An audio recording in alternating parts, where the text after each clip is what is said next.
You're listening to the Sonny Brown Breakdown. Now, it is time to break it down.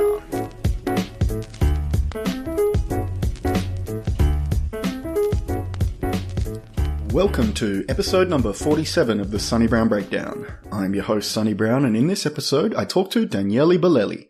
Daniele is an author, he's a martial artist who recently received his black belt in judo, as well as practicing many other martial arts, and a university professor. He's the host of multiple podcasts, including the Drunken Daoist podcast and the History on Fire podcast, as well as being a frequent guest on the Joe Rogan Experience. And one of the books he's written is titled Create Your Own Religion, a how-to book without instruction, and also On the Warrior's Path, which is something I discussed when he was on here in a previous episode. So I recommend going back and listening to that if you'd like to check that out. He was also a contributor on the I Am Bruce Lee documentary, which covered Bruce Lee's life. And recently for his History on Fire podcast, he did a 2-part series on Bruce Lee. So that was the topic I really wanted to discuss with him on this episode. And we delve into Bruce Lee's life, and it really starts to revolve around how Bruce Lee was using his martial arts as a vehicle to express his Taoist philosophy. So fascinating stuff, and it's good to talk about it with someone who really knows what they're talking about in this area. And hope you enjoy it. If you'd like to support the podcast, I do have the Patreon now available where early episodes will be released. The address is patreon.com/SonnyBrown. I've also partnered with t-shirt and apparel company Scuffle. Their website is scuffle.com.au, and you can go there and get an official Sonny Brown Breakdown shirt. I'd be appreciative if you can support me in any of those ways. This episode is one now that's done with an editor, so hopefully that's going to help me keep the episodes more frequent when many different things are pulling my attention in different ways during life. So much appreciative to all you guys who support me. It really means a lot to me. If you would like to give me any feedback, the email address is sunnybrown@gmail.com, and the Instagram, Sonny Brown Breakdown, always active on there if you'd like to check out any of the other Instagram things I'm doing at any given time. So with that all out of the way, and without further ado, let's go to the podcast. G'day, Daniele. How are you today, mate? Good.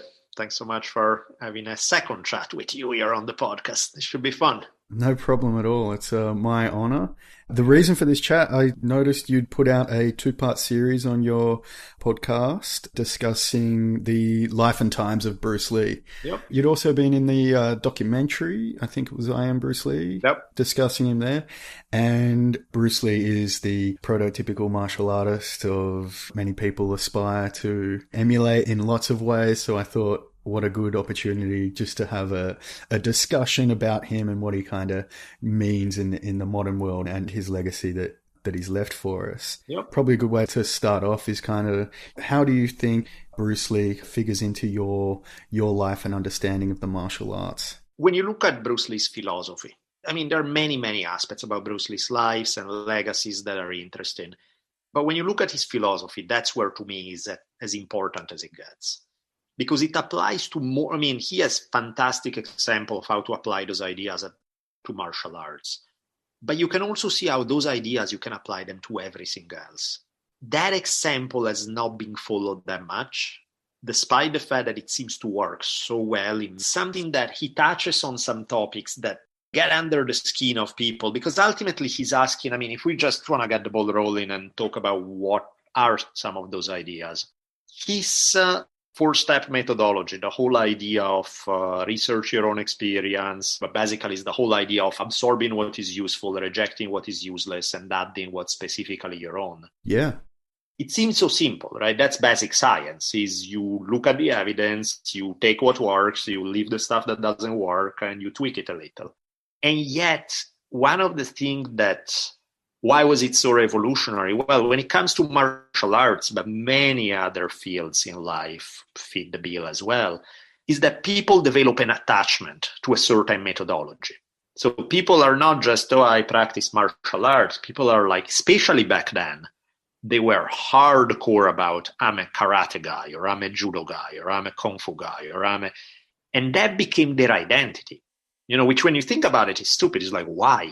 Take whatever works, right? Judo has great throws, use them. And hey, there's some nice hands in boxing, use those as well. But instead, people became dogmatic about stuff because ultimately it gave them a sense of belonging. It gave them a sense of membership in a community. It gave them a sense of order, of clarity, of our way is the best way kind of thing. Obviously disproven by facts, because eventually when UFC put it to the test and became, okay, let's take people from all these different styles and see which one is the best. It's not even that jiu-jitsu was the right answer. It became jiu-jitsu was an initial right answer, but at the end of the day, it became a process. It became MMA. It became you take the best from a bunch of different styles and you mix them together in the way that works best. And then each practitioner adapts it a little bit to their physique, to their personality, to their ideas. And that's what delivers the greatest results. Why don't we do that with religions? Why don't we do that with philosophies? Why don't we do that with politics? Because you see the same thing in all those fields, right? People I am fill in the blank, whatever label they apply to themselves. I belong, I'm a leftist, whatever. Or I'm a conservative, whatever. Or I belong to this religion. And it's like, look, every system works some of the time and no system works all of the time. Why would you choose to limit yourself and not use all the tools in your belt when at the end of the day, it's about getting the job done? It's about what is that delivers the greatest result.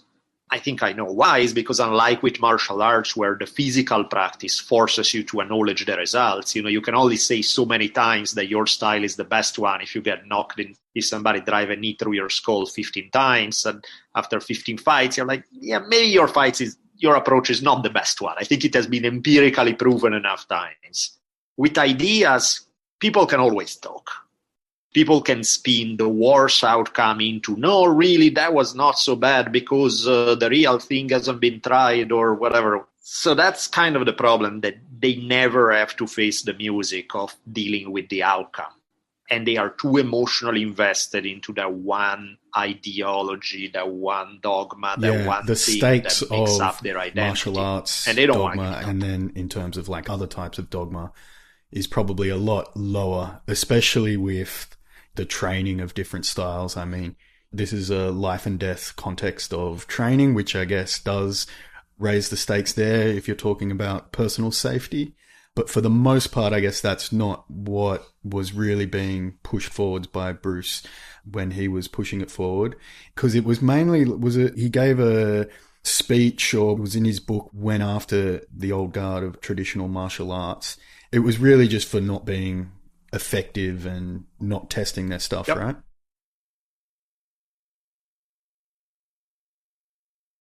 Yeah, there was even an article, a fantastic article, by the way, that he wrote for Black Belt magazine called Liberate Yourself from Classical Karate.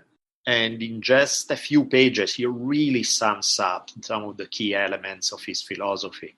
And he's spot on. And I think, again, the difference there is, yes, you're right. I mean, people are not as invested in a martial art as they are in a religion or their philosophy of life or whatever, but they are still pretty invested. And the only way that people have abandoned it is by being forced to stare at the results in a way that the beauty of martial art is that the outcome is rarely too ambiguous. It's like you can go in, you can test it. If you lost, okay, maybe you can make an excuse once, and then you try again, and you get your ass kicked again. And then you do again. And after a while, it's like, dude, it clearly doesn't work. Whatever it is that you're doing is not working. And so people are like, okay, I guess maybe I should, I'm tired of getting my face rearranged. I should be open to other ideas that seem to work for other people. Martial art forces you to do that because the results are so objective. Most other fields of life, not that clear cut. Is not, I mean, I think in general, that's what one of the huge appeals of sport in general and competition is that you get outcomes that, there is always the time when you say, oh, this guy really won the fight and he got screwed over by the judges. So there's always some ambiguity, but so much less than in pretty much any other field. Sport has this beautiful simplicity that you get the results, and in many cases, you can't really argue with them. Yeah, that's a good way of putting it. There's still some ambiguity, but just a lot less than other sports. Because even Conor McGregor, his submission losses don't really count. The decision losses, they don't really count, guys. You know, it's the knockouts that are the only ones that count, which, of course, I think to onlookers, well, it's still on the scoreboard. So you got to, you know. I mean, that's trolling, you know, it's like nobody takes that seriously, you know. Exactly. You know, so he had some notable fights, right? Because there's always been some discussion about his fighting ability itself. And there was one that happened, it was like behind closed doors that did actually kind of get spun from, was there a bit of spin on both sides, or is it just kind of only the people who were there really know? I mean, it wasn't on video, and you have the people who were there. And of course, when you have two sides and they are the only ones there, they're going to tweak it in the way that's most favorable to them. Yeah. But, you know, it's pretty clear he didn't lose it. He probably won it in a way that was less than satisfying. It was probably something like a crappy fight where neither one did particularly well. And Bruce Lee really ended up feeling very disappointed, feeling like, man, I should have been able to take care of this so much easier, so much faster. And he really forced him to retweak his approach to martial arts. That's kind of when he started going further into abandoning Wing Chun and developing his idea of JKD and embracing even more than he was already doing, which he was already doing some, but even more so embracing cross-training and including working on his stamina, working cardio, doing all these other things that were important to him. So I think it was an important fight in his life that really helped him shape his perception of things. But as far as his skill, I mean, the general opinion by pretty much anybody who comment, who trained with him, including really high-level guys, is that he was very skilled. But at the same time, who cares? I mean, he could have been awful, and it doesn't really matter in the great scheme of things, because it's like, what's the legacy? The legacy is that he came up with brilliant ideas that have revolutionized most people's approach to martial arts, that in some way planted even the seeds for things like UFC, that really had a big impact. So while I think from where I'm standing, the evidence seemed to say that he was a very skilled martial artist, this is not to say. I mean, today when everybody's training the same in MMA, the greatest guy in the world is not the greatest guy in the world 2 years later, and suddenly any of this obsession about the greatest, whatever, is bullshit anyway. It doesn't matter, you know. It's like, he was a guy who knew his stuff. He was good. For the time, he was probably really good. For today, probably he would have lacked a lot of things that are important, particularly in the grappling department. But, you know, it's like, was a good guy, was a skilled guy. How skilled, who cares? That's beside the point. And to me, the main focus should be on the ideas. Yeah, I hear you. And especially the best person in the world changes week to week, really. It's, you know, no one can hold the titles for that long. Yeah. Exception GSP, I guess. Yeah. He's got to be there. Bowing at GSP's name. And yes. So with those ideas, you know, he did a lot of writing that I've familiarized myself with portions of it over the last couple of years, because it just seems to be more and more as I dig, like all these letters. I just even discovered there's like a whole series of books of letters that he had written. And does that go then deeper into other areas of his application of that into the rest of his life? Or is he mainly just focusing on breaking those traditions of martial arts? Because was he able to see that fulfilled in his life, do you think? I think there are two separate tracks there. The one level where, yes, he did, is in some way his identity that was a global one. It wasn't a Chinese one. It wasn't an American one. He was inventing his identity as he went. He was not even full-blooded Chinese, and he got a lot of shit for it back in Hong Kong. And at the same time, he dealt with a lot of racism in US that reinforced the Chinese side. So he kind of embraced this idea of like, I'm an individual who's willing, able, and happy to pick and move between cultures. And I don't feel that I have to be stuck to one culture alone, or I have to obey the dictates of, or I have to discriminate against any culture. So he had this very open-minded, non-racist, and very fluid approach to ethnic identity, which I think is great. That's another one of those dogmas where people get really stuck on like, whether it's ethnic pride or national pride or something, where it's the way we do things is the right way. And his thing was always a very take from any source across the globe you can find that helps you. Now, of course, that methodology could turn out terrible in the hands of somebody who's bad at it. You grab somebody who's going to mix and match ingredients without a full understanding of all those things, and you can come up with horrendous crap. Somebody else come up with strokes of genius. The methodology is good, the idea is good, the result, of course, is not guaranteed because it depends on the talent of the person actually employing that approach. But I think in that regard, that approach translated to his life. In other ways, I think he died way too young to be able to tell. His life was such a crazy meteoritic rise from showing up in US with very little money in his pocket to suddenly becoming the most famous martial artist and one of the biggest actors in the world in the space of just a few years. And I think he just did not even have the time to process it all. Because especially when you look at his success, that really happened on a 2-year period. Just the last 2 years of his life, that's it. I mean, the money, like even from a financial standpoint, the money hadn't even fully come in for him. He wasn't even seeing the result of the work that he was doing that was extraordinary. He wasn't quite there yet. And money usually arrives fairly quickly if you had tremendous success. So that tells you how quick that whole process was. One of the things that I noticed when doing this series that I never picked up on earlier when looking at the Bruce Lee story, something that I never realized was his relationship with success and how he struggled with it. This is not news. Most people who achieve incredible success will have struggles with it, which of course infuriates anybody who's not as successful as them, because it's like, what do you mean? Real hard being adored by millions of fans and making a bunch of money and being... But the fact is, in his case, there are several passages in his writings where he hints at the fact that his quality of life had gone dramatically down since his success. He didn't know who to trust anymore because everybody wanted something from him.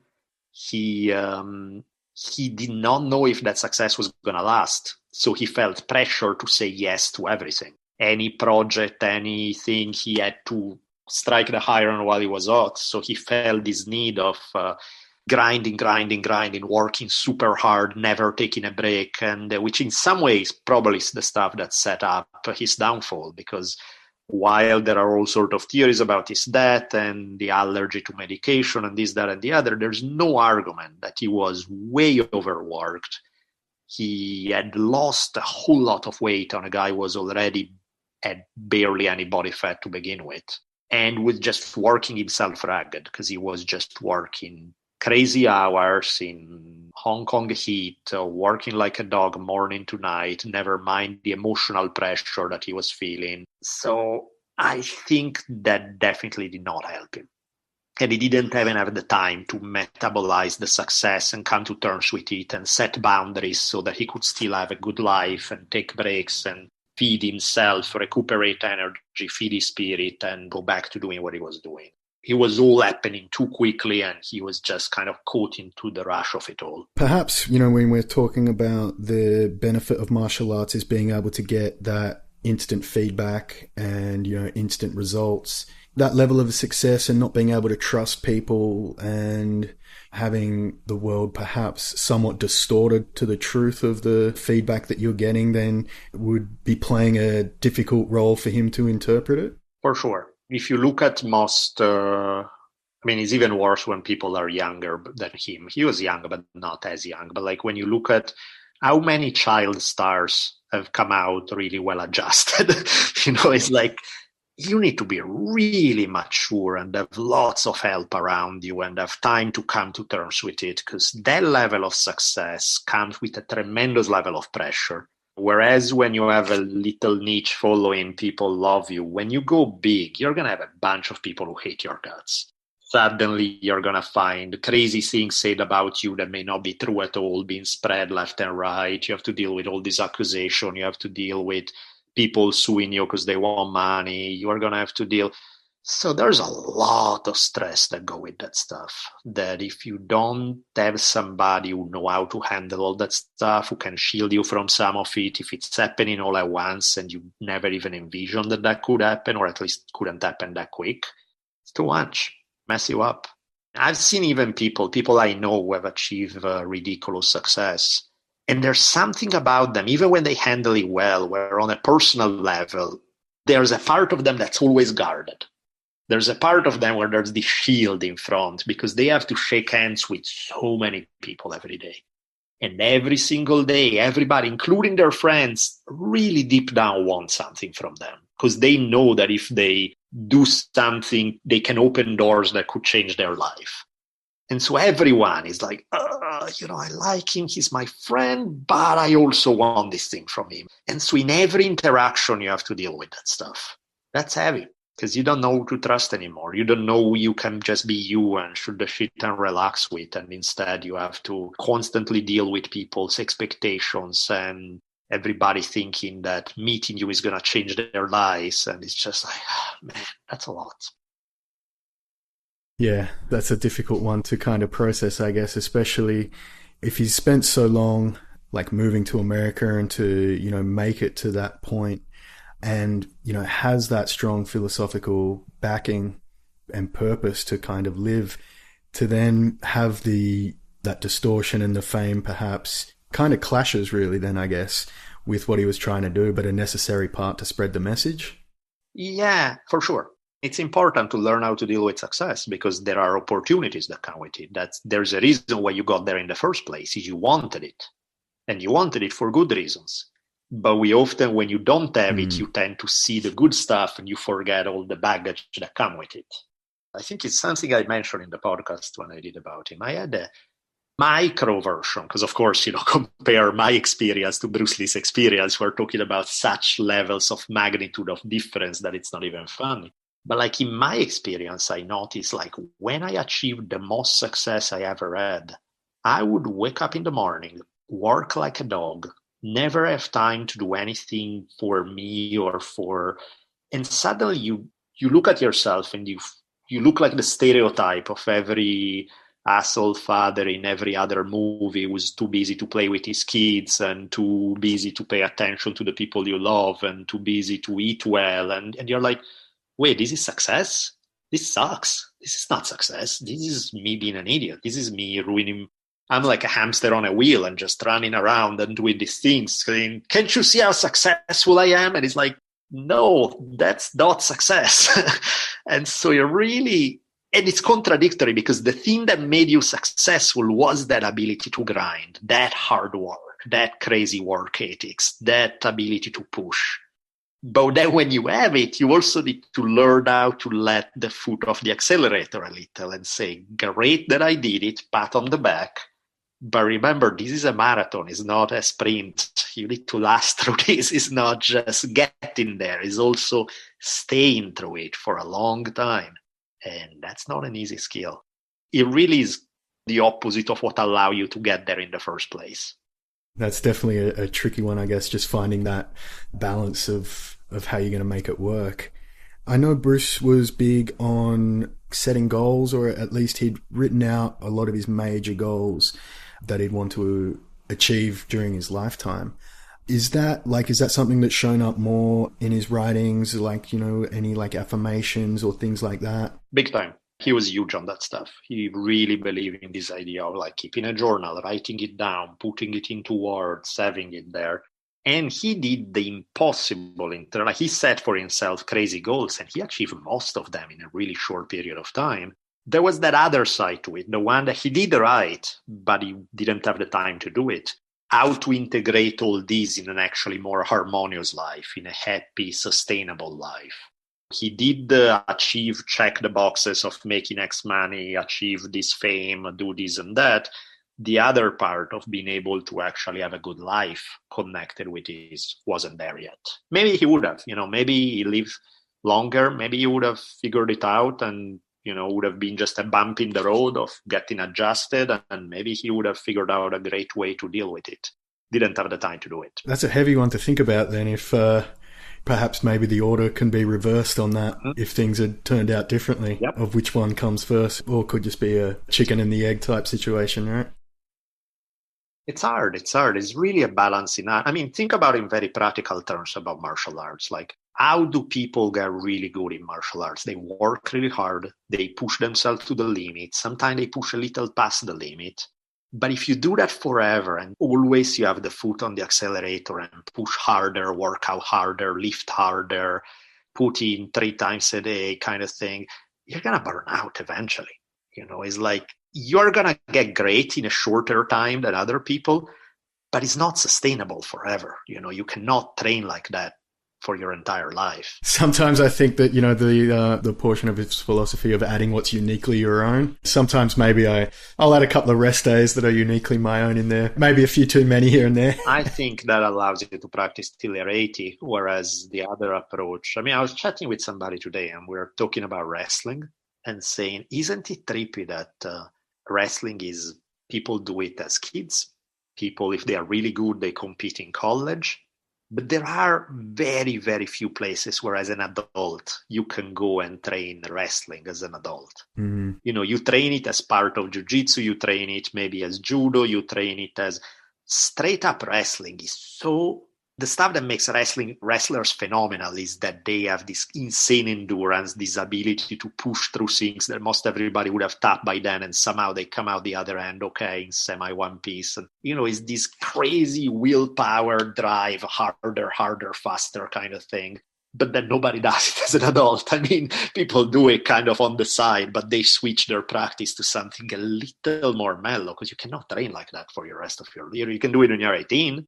You can do it maybe in your 20s, but after that, you're going to be broken all the time. Yeah, for sure. And the one thing I wonder with that is the way that it is set up in America of being through school systems and being available to every schools anyway. I know it's not in every school over there. Then perhaps not having then the financial incentives for business owners to do that when they, for people who are graduating or something like that to keep it going? Is that... For sure, but even the people who are like great wrestlers, half of the time they end up either going into judo or going into jiu-jitsu because they still want to grapple and they're going to be great at it because they have all this math sense and balance and skills. But training the way they did when they were 18, when they are 45 and they have a job and they have to deal with them, the reality is that you're going to be great one day, you're going to be great the second day, and next week you're injured for the next 6 months. And don't get me wrong, of course, not everybody. Some people manage to still train high-level wrestling for the rest of their life, but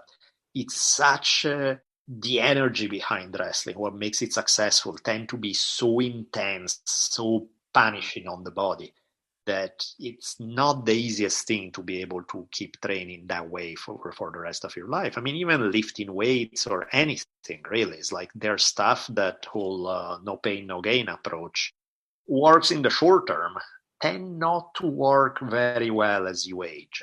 Yeah, that's for sure. Pain is a message from the body that something's going wrong. So you got to respect that at some point. Yeah. That brings up a point then of how we know about Bruce Lee and his training methods, because, you mentioned that he did get into obviously physical fitness. I've seen, his stretching routine, and he obviously was a physical specimen. Yeah. What do we know about how he was putting his training together in a practical sense and, what he was doing for recovery as well? Yeah, there's a lot of stuff out there where some of the books you mentioned, where they have books of letters, they have books about, they kind of go into his daily routine. The problem is his daily routine changed all the time because he was experimenting with things and learning new things. So his daily routine in 1969 was different from 1971, and he was a guy who was enamored with experimentation. So he was trying a million things, from nutrition to actual lifting weights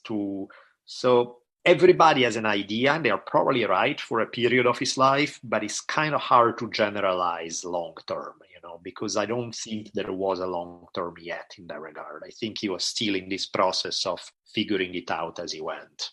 Do you think then, reflecting on my own question, that it's probably missing the point then to try and look at the actual specifics of what he was doing rather than the methodology he was applying as a whole?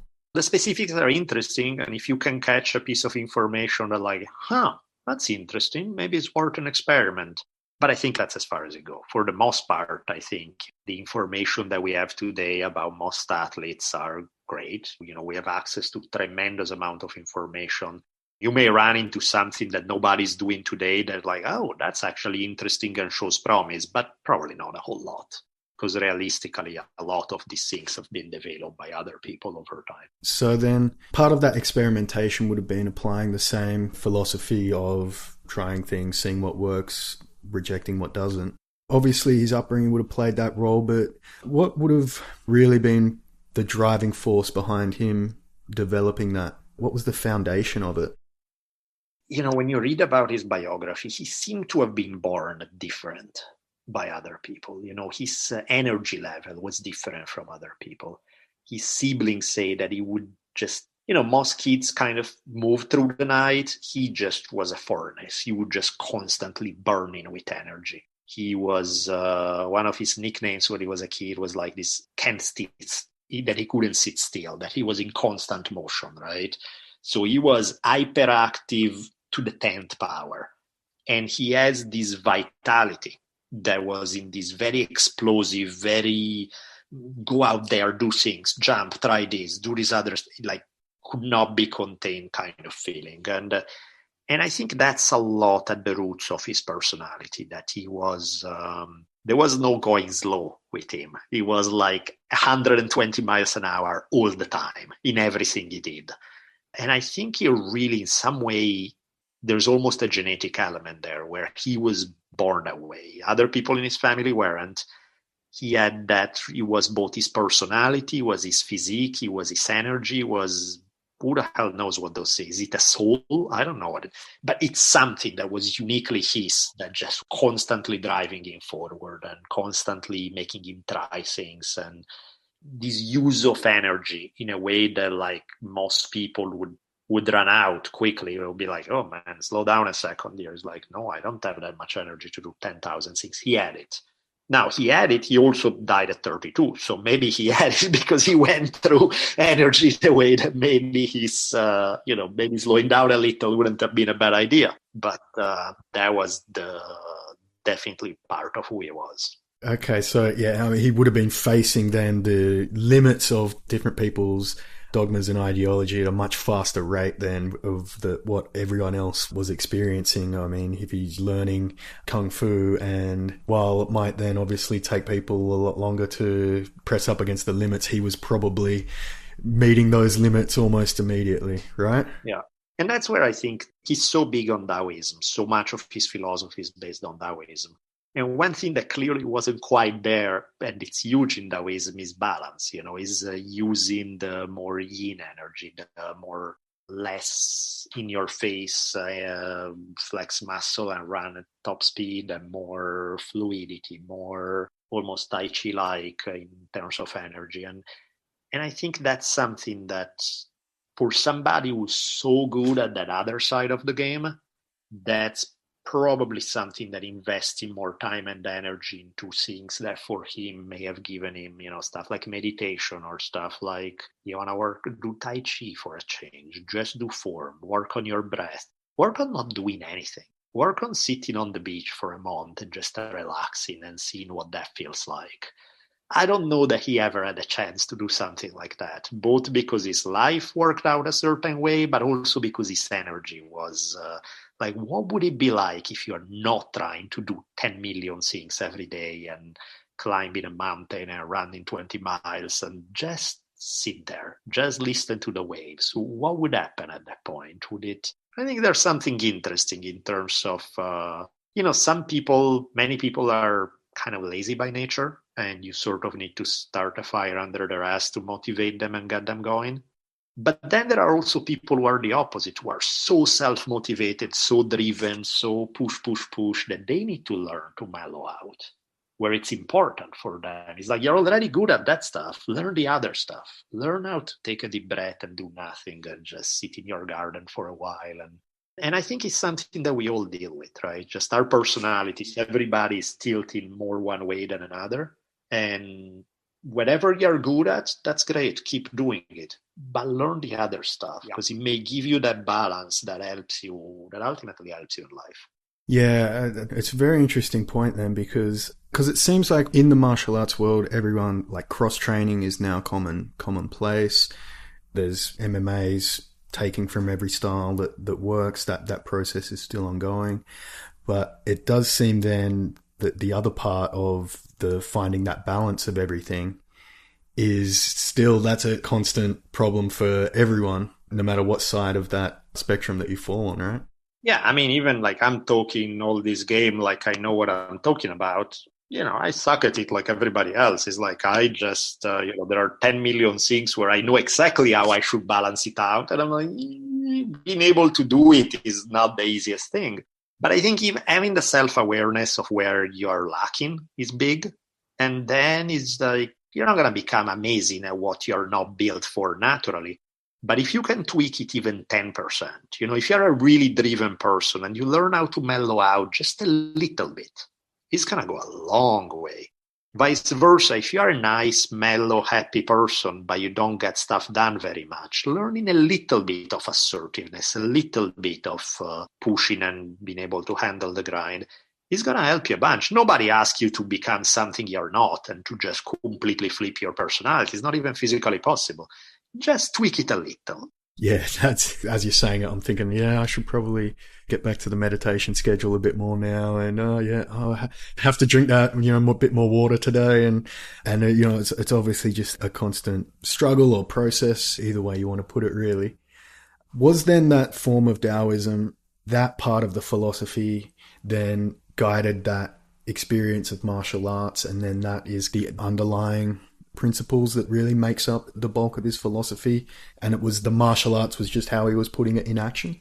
100%. I think, so much of his philosophy is just straight up Taoism. However, creatively applied to the context of the 1960s. So it has a sort of anti-authoritarian bent that Taoism already has, but he takes it 3 steps further. It's perfectly adapted to the context of the 60s and the martial art world, and then movie making. So he took something that in some way you're like, well, he's not creating anything new. This stuff has been around 2000 plus years. Yes, but he's able to adapt it in a very novel way to a unique context about when he was alive. And I think that was kind of his stroke of genius, is just how to take this source material and make it relevant and applicable in 1960s United States. Yeah, and what a way to promote it or make it spread that message then to worldwide, and for many decades so far. Then Hollywood and movies and the massive martial arts world at the time. Probably no better vehicle, really. No, in fact, it's brilliant that way. When people are like, well, he didn't really create anything new. It's like, no, he didn't. But, few people do. Most of the time is how you're able to adapt something that has been done before. And in the process of adapting it, it kind of becomes new. It's then we talked about the difficulties of success and how that kind of impacted him. It does seem somewhat counterintuitive to have a Taoist philosophy and be seeking that, like Hollywood movies, right? Yeah. Is there room for that in there, or is it... I think it's contradictory, just the way his personality was, that if you want to conceive it in Taoist terms, his personality was pure yang, drive, harder, faster kind of thing. And Taoism tend to emphasize the yin, the more subtle approach, the more flexible approach, the more yielding approach. So his personality at Taoism in some way did not click at all. And Hollywood even less so. And but he made it work in some way. He did bring some of these ideas to public consciousness in a way that nobody had done at the time, because nobody had been in that position to make it happen. He was able to apply them to the martial arts, and he, despite some obvious limitations, he just did a phenomenal job with those things. And in many ways, I think made some of those concepts household names, much more than they would have been otherwise. If we look then at, in terms of Taoism, is there parts of what Bruce Lee was pushing forward that have perhaps been overlooked that could be more applicable in terms of the wider world and not just martial arts? Or is there things that basically the general public may be missing when they look at Bruce Lee that you think could be of value? I mean, I really think that approach to look at something else, think something about, I mean, really you can point to anything, but use an example that's easy because everybody's bombarded with that stuff all the time. Think about politics. In politics, people almost unfailingly, you can tell what somebody is going to feel over a whole list of issues based on any one issue. Like if I know how you feel about abortion, I know how you feel about global warming, I know how you feel about masks, I know how you feel about... And why is that? Because you're not really thinking about each issue. You're embracing the party line of whichever side you follow. And you're going to buy the whole playbook on this is what we believe about issue A, B, C, D, and D. So what does that tell you? That as an individual, you're not really making an individual decision. You're just you're putting on some clothes and embracing that identity. And then you're embodying that identity. That's exactly what Bruce Lee would say is just damn stupid. It's like, why would you trade your individuality? Why don't you just look at what works? And if you think that what works can be found in any one ideology, well, then you're delusional, because that's not how life works. It's like that you're never going to find. This is not to say that all ideologies are on the same playing field. Some are clearly better than others. They have a better track record historically. But the reality is that you're going to find elements that are valuable in a bunch of different places. And so rather than having this discussion between left wing, right wing, capitalist, socialist, or that kind of thing, it's like, how about we figure out what's the right balance to solve this one issue? Not in the abstract, not in general, because the thing is tomorrow with a different issue, we're going to have to tweak that balance. So if in, let's say, the capitalist, socialist balance, we went 80-20 on this issue and it worked, tomorrow it may be 50-50, or it may be 80-20 the other way, or it may be... But that, what's the problem with that? That it requires people to actually think on their feet, to not be yelling slogans, but instead to carefully weigh the evidence and tweak it and adapt it and basically do the work. And that's hard. And it's so much easier to just yell the slogan of your side that automatically 50% of the people are going to wave the flag behind you and say, yes, you're right, that's the way to go. Even though none of those things help solve any real problem or improve anybody's life, is, again, it's an identity game rather than being something that leads to practical solutions. I'm interested in practical solutions. Like, I don't give a crap where the solution comes from. I don't care what ideology belongs to or what anything. It's like, is this problem getting solved? Is the lives of people touched by this problem improved as a result of what we do? Yes, I like it. I'm sold. And call it whatever you want. Like, I don't even feel the need to, like, whether it's politically, philosophically, religiously, however you want to conceive it, I don't care for the labels. I'm interested in the outcome. And I feel that it's so, is like, who wouldn't? Like, I mean, if we're talking about solving problems and improving people's lives, the obvious solution is let's tweak the approach in a way that delivers those results. Pretty straightforward. You're not talking anything wild here. And yet hardly anybody does it. There's a line in the Tao Te Ching that's actually pretty funny, where it goes like, my way is very easy to understand and very easy to practice. But nobody understands it and nobody practices it.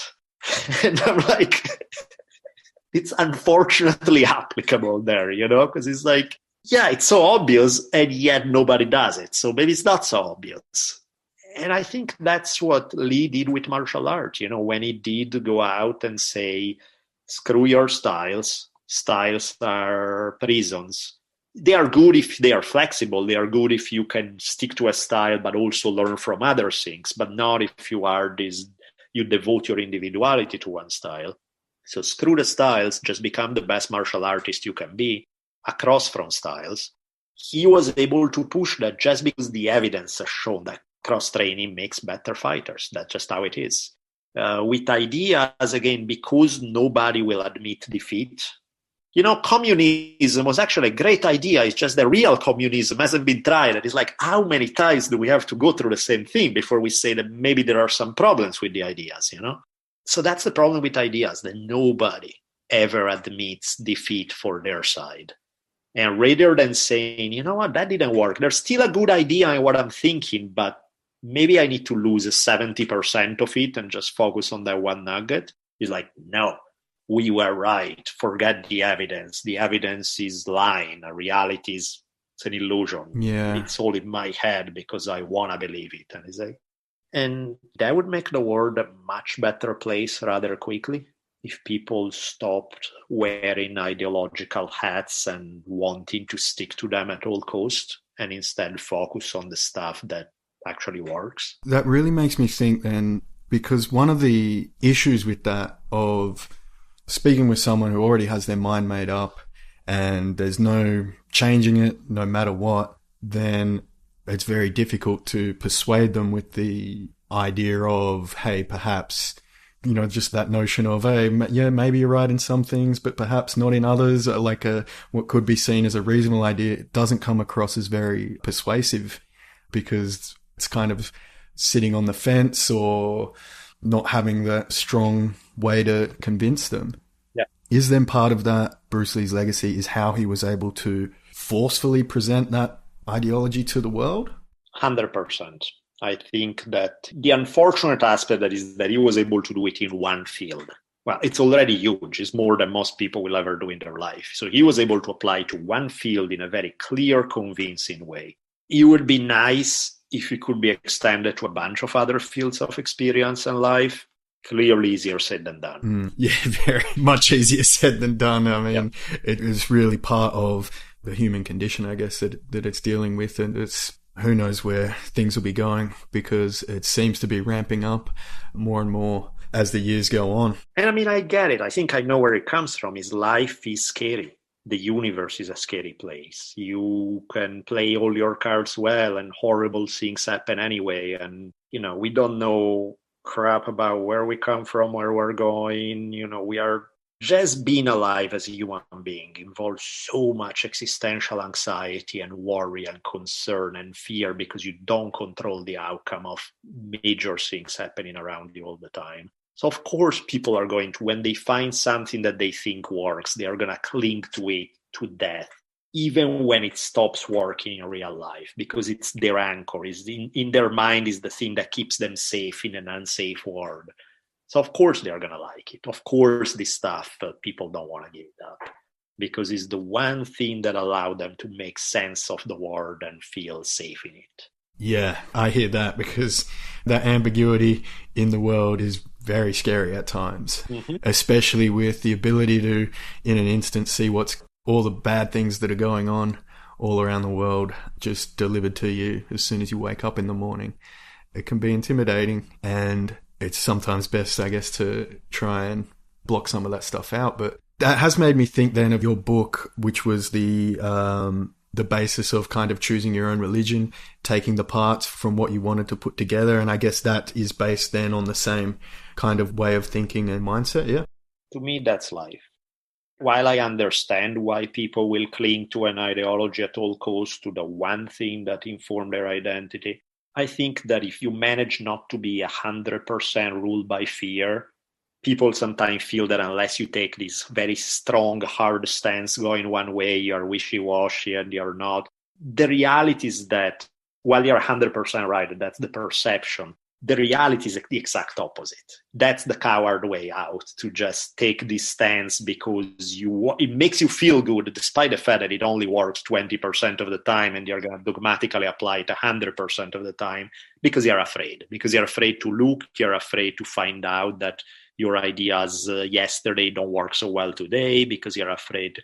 Real courage, to me, is found in putting all your beliefs to the test every single day and being ready to change them at the drop of a dime. And that, to me, takes serious strength. So that ability to be flexible, paradoxically, is what real strength is. Yeah, and that's a hard one to get the head around sometimes, right? Because it's certainly not the perception as such, you know. I guess that's like one thing, if Bruce Lee was able to do it with his art, and I think if you look at it as art, martial arts as an art form, it kind of gives, a pathway of being able to do that, because art is supposed to make people think, entice them, perhaps, cause confusion, or just, it's supposed to elicit a range of emotions that can then perhaps change the logical side of how people are thinking. So I think he really used martial arts as an art form for a catalyst for change, really. 100%. That's why he embodied those ideas and those principles, applying them to the martial arts. But the martial arts are just one vehicle. You could do it with anything else. And that's kind of the Zen idea, which in some ways Zen Buddhism and Taoism are extremely similar. There are plenty of similarities there. And the Zen idea there is that all forms of art are vehicles to embody certain ideas, certain teachings that then can be applied to that one particular field.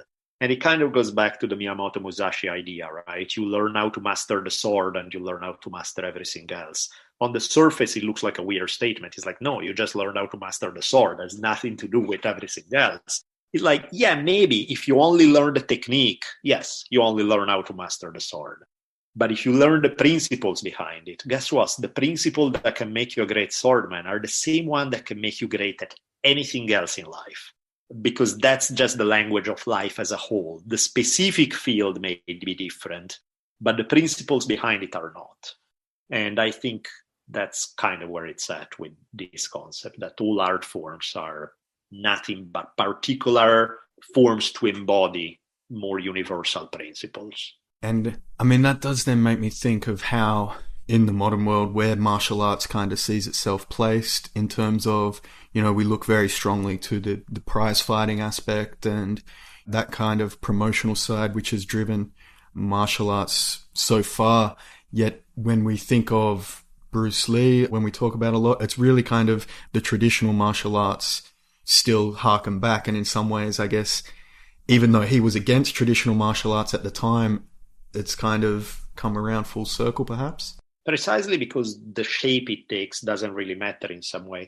I think you can do the same thing with MMA. You can do the same thing with combat sports. I mean, sometimes the facade of spirituality and teaching that you get, like in some traditional martial arts is real. In some traditional martial arts is purely a facade. And it's like some guy who never really trained a hard day in his life, spouting philosophical maxims, pretending that he's teaching about life, where he's not really teaching about life or an effective martial art either. Whereas some guy, you go to a boxing gym and some dude who may have never read a book in his life, but is really smart, really sensitive, and is able to articulate, is able to use his boxing stuff to teach people something that's more than just boxing, and actually there's a way of life behind it and there's principles behind it. So to me, the art itself doesn't matter. Is the spirit of the person teaching, the intention behind it, the energy that they bring to the table can change everything. So you can do that with MMA. You can do that with boxing. You can do that with any combat sport. I guess that way of thinking is really, it can be done through anything, just with the intention, the energy, and the mindset that you bring behind it. Yep. It doesn't even need to be spelled out logically. It is an emotional way of operating in the world that then influences others. Yeah, you can teach, the stuff that people talk about traditional martial arts, respect and discipline and you can teach that through the wildest combat sport. You can still do that if that's how you decide to approach it and that's how you decide to teach it. But of course, usually it does not tend to attract that kind of crowd. So that's why it becomes like the stereotype of why it's not that way typically. But it doesn't have to be. You hear all the time this thing like martial arts make you better people. It's like, no, of course they don't. However, some particular teacher in that particular school can teach things in a way that apply to more than martial arts and can be more about life. Then you're going to have 10 more people who try to do the same thing and fail miserably. And it's like, you should have just taught me martial arts because we would have been better off, So the goal is there. The intention is good. Some people will pull it off. Some people won't. And that's how it works. And I guess that way of thinking is it's not just martial arts, someone teaching martial arts that could do that or practicing it is someone who you're working with as a bricklayer or a laborer or any profession could have that same way. 100%. It's really the individual behind it and what they bring. There are some people that, you hang around with them and you listen to them read the phone book because they just have that energy, that everything they touch, they bring something good that's valuable about life. Yeah. Although I kind of think that in professional jobs with KPI reports or some administration or managerial positions may not be able to. Some field is 100% easier than others. It's like, so while theoretically, you can apply it in everything, it's a lot easier in some context than other, for sure. And actually, I just thought, have you seen the movie Office Space? No, I haven't. I won't go into it then, but it really does seem fitting in that regards, where there is a guy working in an office who perhaps is dealing with that. And then I guess to finish up, for people wanting to look into then the works of Bruce Lee, and what would be the best way to take his teachings? I mean, obviously you've got the great 2-part series out, but, should they go into Bruce Lee or just jump into Taoism? What's your thoughts on that?